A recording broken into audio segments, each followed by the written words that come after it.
এই অবস্থা কি করে হলো? কোথায় গেছিলে এবং কি হলো? মুম্বাই গেছিলাম কাজ করতে, মুম্বাই মালাটে কাজ করছিলাম। ওদের কাছে টাকা পয়সা পেতাম, মুম্বাই সেচরদের কাছে। বললাম কি বাড়ি যাব, আমাকে টাকা দাও। ওরা বলছে কি এখন আমার টাকা পয়সা ঢুকিনি। নিয়ে আমি পুলিশ কমপ্লেন করলাম। নিয়ে পুলিশ যখন কমপ্লেন করলাম, এবার ধরো পুলিশ কমপ্লেন করার পরে ওখানে কিছু ছেলে নিয়ে আমাকে এখানে কানে ব্লেড চালালো। নিয়ে এই অবস্থায় আমি 2-3 দিন বাইরে ঘুমাচ্ছিলাম। নিয়ে আমি তখন দেখালাম, তো বলছে কি কান তোমার কেটে পাত দিতে হবে। তুমি ওখানে হসপিটালে দেখিয়েছিলে? হ্যাঁ। দুই দিকে কি ব্লেড চালিয়েছিল? হ্যাঁ, দুই পাশে ব্লেড চালিয়ে এরকম করেছে। মারধরও করেছিল? হ্যাঁ, মারধর করেছে। যারা করেছে তারা কারা করেছে? ওখানকার স্থানীয় মানে ছেলেপেলাকে দিয়ে করিয়েছে। কে করিয়েছে? ওটা হচ্ছে শেখ। কি নাম তার? তার নাম হচ্ছে নেহাত। তুমি ওখানে কি কাজ করতে গেছিলে? লেবারের। কতদিন ধরে কাজ করছিলে? 6-7 মাস। কোনো টাকা দেয়নি? না, আগে সব টাকা দিয়েছে, এবার পেতাম ওই টাকাগুলো দেয়নি। কি চাইছো তুমি?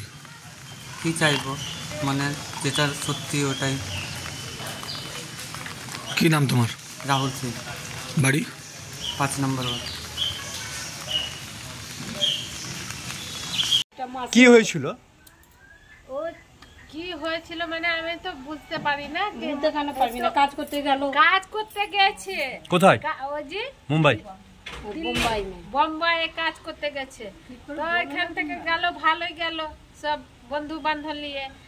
আমরা ভাবছি আসছে কাজ করে আসছে, দেখিনি তো জানেন, কাজ টাজ করে এলো।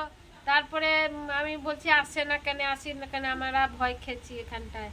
তো বলছে, তারপরে একজনকে শুতালাম, তো বলছে যে একজনে তো আসবে কাজ করে দুর্গাপূজায় আসবে, আর আরেকজনে চলে এসছে। কত মাস আগে কাজ করতে গেছিল?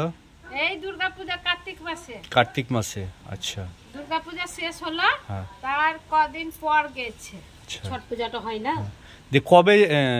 কবে জানলেন এই দুর্ঘটনা ঘটেছে?